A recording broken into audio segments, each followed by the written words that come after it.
Thank you, Joe. All of the world's major religions are expected to grow over the next few decades, except for Buddhism. But as Becca Costello reports, a shift in rhetoric could account for the many communities of Buddhists living throughout Indiana. Buddhists in Bloomington have a lot of options for practicing the faith. The Tibetan-Mongolian Buddhist Cultural Center offers weekly services, meditations, and classes. The Gaiden Kacho Shing Center for Buddhist Studies and Practices opened in late 2014 and hosts discussions and displays sacred Buddhist artifacts. The variety of Buddhist centers shows how different practitioners can be. Some see it as a religion, while others see it as more of a philosophy. Bruce Hare practices Buddhism at the Sanshinji Zen community. He grew up as a Christian, but was drawn to Buddhism as a young adult. For me, I don't consider myself spiritual. I do consider myself religious. And I consider myself religious in that I'm serious about practice. Bruce meditates and comes to every weekly service. His wife Dawn, on the other hand, is exactly the opposite. I really enjoy the talks and the lectures. I don't connect with the some of the more ritual aspects of it. Dawn doesn't identify as Buddhist and considers herself more spiritual than religious. And that's what experts say has been driving Americans to Buddhism.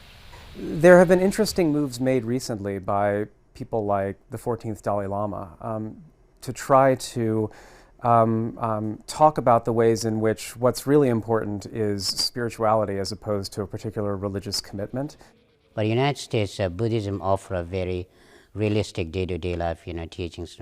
So people who are in the West are very smart and wise and very knowledgeable, so they are very drawn towards the Buddhist idea and the philosophy of life, how they can attain the happiness and peace within this in the life that we live in everyday life. The Gaiden Kacho Shing Center in Bloomington is experiencing a large increase in the number of participants, with people coming from across the Midwest to take classes.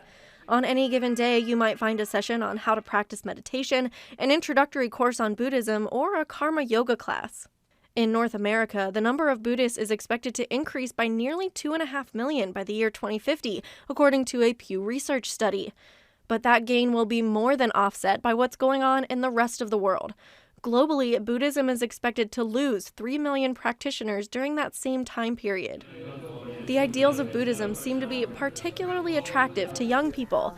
The Pew study doesn't break down religion trends by age, but Professor Nance says a lot of young adults want to consider faiths other than what they grew up with, and they're attracted to the flexibility Buddhism provides.